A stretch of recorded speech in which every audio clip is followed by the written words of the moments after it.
अज़ीज़ तालिबात अस्सलामु अलैकुम वरहमतुल्लाहि वबरकातुहू। नौ पिछले लेक्चर में हमने बात की कि कार्बोहाइड्रेट क्या हैं, उनकी तारीफ़ क्या है और क्यों कार्बोहाइड्रेट को इब्तिदाई दौर में हाइड्रेट्स ऑफ कार्बन कहा गया था। ठीक है ना। आइए अब हम बात करेंगे कि कार्बोहाइड्रेट को किस तरह क्लासीफाई किया गया है और किस बुनियाद पर। ना कार्बोहाइड्रेट का जो क्लासिफिकेशन है वो मुख्तलिफ बुनियाद पर किया गया है on different criteria. For example उनके ज़ायक़े के लिहाज से उनको दर्जेबंद किया गया है शुगर और नॉन शुगर के अंदर। दैन उनकी रिड्यूसिंग प्रॉपर्टीज़ कि भाई वो फैलिंग सॉल्यूशन और टॉलरेंस रिएजेंट को रिड्यूस करते हैं या नहीं करते हैं, बराबर। उसके बुनियाद पर रिड्यूसिंग शुगर्स और नॉन रिड्यूसिंग शुगर में उनको क्लासिफाई किया हुआ है।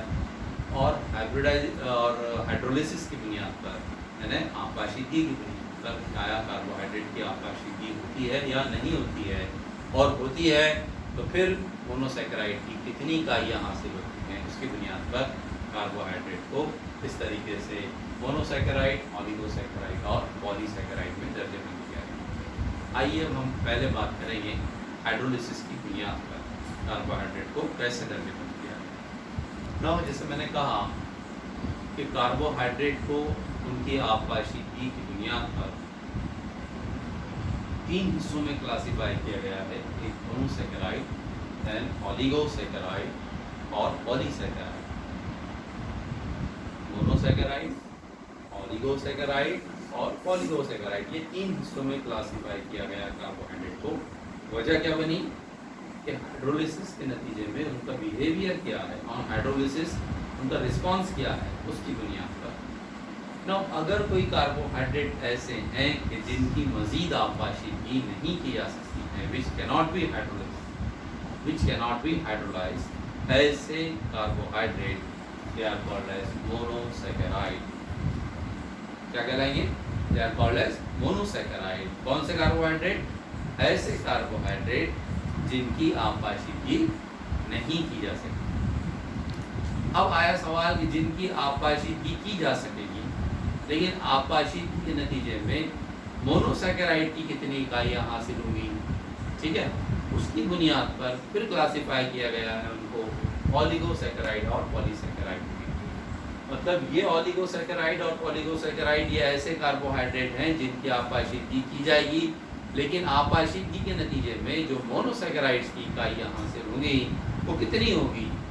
ना ऑलिगोसैकेराइड्स में उनकी इकाइयाँ 2 से 10 तक होंगी। यानी अगर कोई कार्बोहाइड्रेट ऐसे हैं कि जिनकी आपाशिकी हम कर रहे हैं और आपाशिकी के नतीजे में हमको मोनोसैकेराइड्स की 2 से 10 इकाइयाँ अगर मिल रही हैं, then they are called as oligosaccharides. ठीक है ना। अगर कोई कार्बोहाइड्रेट ऐसे हैं कि जिनकी आपाशिकी के नतीजे में हमको मोनोसैकेराइड की बेशुमार इकाइयाँ, सैकड़ों इकाइयाँ अगर हमको हासिल हो रही हैं, तब ऐसे carbohydrate they are called as polysaccharide. They are also called as the brown sugars. ठीक है। नाउ मोनोसैकेराइड और ऑलिगोसैकेराइड कलेक्टिवली मजमूई लिहाज से वो शुगर कहलाते हैं या शक्कर कहलाते हैं। ठीक है। और ग्रीक वर्ड में शुगर के लिए जो लफ्ज़ इस्तेमाल होता है वो है सैकेरॉन। क्या है? सैकेरॉन। और इसी मुनासिबत से sugar they are also called as saccharide. ये जो सैकेराइड लफ्ज़ आया है इसके अंदर हिस्सा सैकेराइड, ये सैकेराइड किस मुनासिबत से आया? क्योंकि जो शुगर्स हैं, शुगर, उनको ग्रीक वर्ड में क्या कहा जाता है? सैकेरॉन कहा जाता है। और वो सैकेरॉन की मुनासिबत से the sugars they are also called as saccharides. समझिए बात। जैसे मैंने कहा कि भाई कार्बोहाइड्रेट को क्लासीफाई करने के मुख्तलिफ वजूहात हैं और different basis they are classified. उनमें से एक वजह हाइड्रोलिसिस की है, जिसकी बुनियाद पर ये 3 अक़साम है। एक और वजह है उनकी, वह है उनका जायका और हलपजीर। तो मोनोसैकेराइड और ऑलिगोसैकेराइड ऐसे कार्बोहाइड्रेट हैं जो जायके के लिहाज से मीठे होते हैं। They are sweet in taste, they are soluble in water, they are crystalline in form. उनका नेचर जो है वो कैसा होता है? फलनी होता है, यानी फलनी हालत में पाए जाते हैं, क्रिस्टलाइन फॉर्म में पाए जाते हैं। तो इस मुनासिबत से collectively these two, that's what monosaccharide on oligosaccharide, they are called as what? Sugars. और जो polysaccharides हैं, they are called as non-sugars. They are called as non-sugar. गैर शक्कर उनको कहते हैं, ठीक है? क्यों गैर शुगर कहते हैं उनको? इसलिए कहते हैं कि उनका जो जायका है, यानी वो मीठा नहीं होता, यानी वो टेस्टलेस होते हैं. They are tasteless, ठीक है? They are insoluble in water. They are insoluble in water and they are in amorphous form, यानी वो गैर फलमी हालत में पाए जाते हैं, ठीक है? गैर फलमी हालत में पाए जाते हैं. तो इस लिहाज से अगर हम बात करें तो ये दोनों शुगर हो गए और ये नॉन शुगर हो गए. तो ये classification on the basis of what? Solubility in water and taste, जायका. अब जो बात रही क्या कि नॉन रिड्यूसिंग शुगर और रिड्यूसिंग शुगर, तो ऐसे तमाम जो शुगर हैं कि जो फेलिंग के महलूल और टॉलिन के मुतामिल की, जैसे हमने एल्डिहाइड एंड कीटोन में पढ़ा हुआ है वो चैप्टर के अंदर कि क्या है टॉलिन रिएजेंट, है ना, शिफ्ट का मुतामिल और फेलिंग सॉल्यूशन. तो ऐसी जितनी शुगर्स हैं जो फेलिंग के महलूल की और टॉलिन के मुतामिल की तहवील करती हैं, they are called as reducing sugar. All the monosaccharide they are reducing sugar. Disaccharides में जो माल्टोज है, जो लैक्टोज है, दे आर रिड्यूसिंग शुगर, ठीक है? और जो शक्कर फेलिंग के महलूल और टॉलिन के मुकाबले की तहवील नहीं करती हैं, नहीं, they are called as non reducing, गैर तहवीली शक्कर हम उनको बोलते हैं. And the example is what? Sucrose, which is the example of disaccharide also, ठीक है? तो ये बात ध्यान में रखिए. आइए, क्या बात कर रहे थे हम? ये जो 3 हिस्सों में क्लासिफाई किया गया है कार्बोहाइड्रेट को, वो किस बुनियाद पर किया गया है? नहीं, वो किया गया है हाइड्रोलिसिस की बुनियाद पर. ये 3 हिस्सों के 1, 2 और 3. हाइड्रोलिसिस होती है, नहीं होती है, फिर होती है तो उसके नतीजे में मोनोसैकेराइड की कितनी इकाइयाँ हासिल होती है. जैसे यहाँ हमने बात की कि मोनोसैकेराइड्स की तो हाइड्रोलिसिस होती ही नहीं है, तो ऐसी शक्कर they are called as monosaccharide. देखिए, जिसकी तारीफ बनाना है उसके ऊपर वाली टर्म का आपको इस्तेमाल करना है. अब कार्बोहाइड्रेट की तारीफ बनाना है तो एक लाइन में कार्बोहाइड्रेट की तारीफ पिछले लेक्चर में आपको बताई गई कि पॉलीहाइड्रोक्सीएल्डिहाइड या पॉलीहाइड्रोक्सी कीटोन मुरक्कबात कार्बोहाइड्रेट कहलाते हैं. इसके अलावा अगर आपने पॉलीहाइड्रोक्सीएल्डिहाइड और पॉलीहाइड्रोक्सी कीटोन के अलावा आपने एक पेज भरकर भी लिख दिया कार्बोहाइड्रेट की तारीफ के मुतालिक, तो you will get 0 mark in the examination. समझ आया? तारीफ जब आएंगी तो उसमें क्या लिखना है कि पॉलीहाइड्रोक्सीएल्डिहाइड या पॉलीहाइड्रोक्सी कीटोन मुरक्कबात कार्बोहाइड्रेट कहलाते हैं, या ऐसे नामियाती मुरक्कबात जिनकी आपाशिदगी करने पर पॉलीहाइड्रोक्सीएल्डिहाइड या पॉलीहाइड्रोक्सी कीटोन ये शब्द आना ही चाहिए, तब वो मुरक्कबात कार्बोहाइड्रेट कहलाते. हो गया? ये तारीफ होगी. अब इसकी तारीफ को बनाना है तो हम क्या बोलेंगे? ऐसे कार्बोहाइड्रेट, इसका इस्तेमाल करें, ऐसे कार्बोहाइड्रेट जिनकी आपाशिदगी क्या नहीं की जा सकती. फिर ऐसे कार्बोहाइड्रेट जिनकी आपाशिदगी करने पर, यानी आपाशिदगी होगी करने पर मोनोसैकेराइड की 2 से 10 यूनिट अगर हमको हासिल हो रही है, 2 to 10 यूनिट अगर हमको हासिल हो रही है, then they are called what? Oligosaccharide. समझ आ गई बात? और अगर हमको बेशुमार इकाइयाँ आपाशिदगी के नतीजे में हासिल हो रही हैं कार्बोहाइड्रेट की आपाशिदगी करने पर, देन ऐसे carbohydrate they are called as polysaccharide, that is they are also called as the non sugar.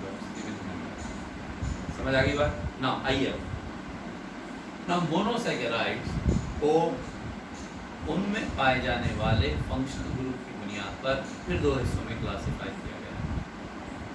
लेकिन मोनोसैकेराइड को क्लासिफाई करने का कारण क्या बना? प्रेजेंट नहीं, हाइड्रोलिसिस नहीं होती है, वो तो कार्बोहाइड्रेट नहीं वो. लेकिन अब इनको आगे क्लासिफाई करने का क्या कारण बना? Functional group. फंक्शनल ग्रुप कौन सा है? अगर मोनोसैकेराइड के अंदर एल्डिहाइडिक फंक्शनल ग्रुप है CHO, then they are called as एल्डोजेज.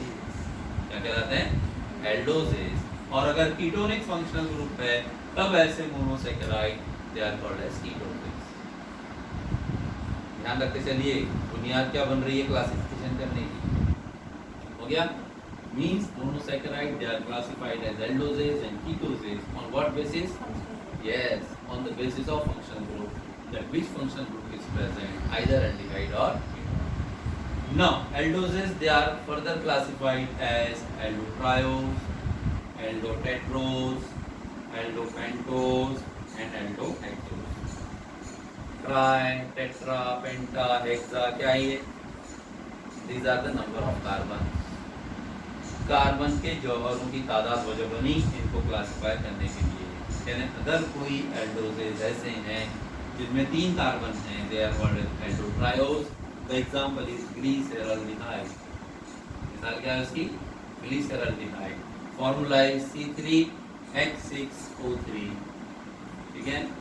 Then एक साल में के अंदर किसी एल्डोजेज के अगर 4 कार्बन हैं, they are called aldotetrose. Function group क्या रहेगा? CHO। कार्बन कितने रहेंगे? 4। Aldotetrose. Example is erythrose. Formula is C4H8O4। Aldopentose, ऐसे एल्डोजेज जिनके एक साल में के अंदर 5 कार्बन रहेंगे, okay, they are called aldopentose. The example is ribose. ठीक है। एल्डोहेक्सोज, ऐसे एल्डोजेज जिनके एक साल में 6 कार्बन रहेंगे, ओके, ठीक है, दे आर कॉल्ड एल्डोहेक्सोज।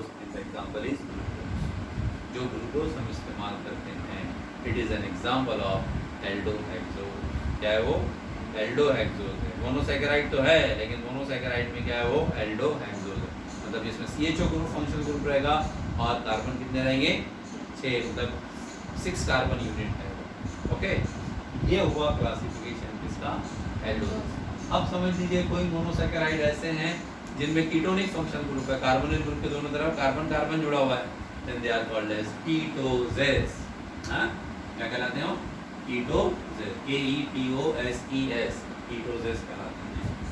अब देखिए, जैसे हमने on the basis of number of carbon ये क्लासिफाई किया गया एल्डोजेस को, ऐसे ही कीटोजेस को भी क्लासिफाई किया। एल्डो की जगह क्या आएगा यहाँ पर? कीटो आएगा। बस ketotriose, ketotetrose, ketopentose, keto, and the examples are dihydroxyacetone. ठीक है। Aldotriose and ketotriose, they are functional isomer. हमने फंक्शनल आइसोमर पढ़ा है वैसे। लाइकवाइज एल्डोटेट्रोस एंड कीटोटेट्रोस, यानी इरिथ्रोस और इरिथ्रिलोस, देखिए उनके साथ में जाते हैं एक जैसे, functional isomer. Aldopentose, ketopentose, examples are ribose and ribulose, functional isomer. Likewise aldohexose and ketohexose, the examples are glucose and fructose, देखिए दोनों के साथ में जाते हैं C6H12O6 हैं, दे आर फंक्शनल आइसोमर। समझ आया?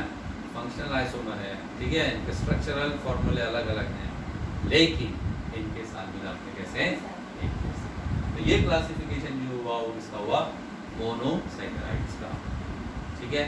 अगले वीडियो में इंशाल्लाह हम बात करेंगे how oligosaccharide they are further classified on what basis, ठीक है। तब तक अस्सलाम वालेकुम व रहमतुल्लाहि व बरकातहू।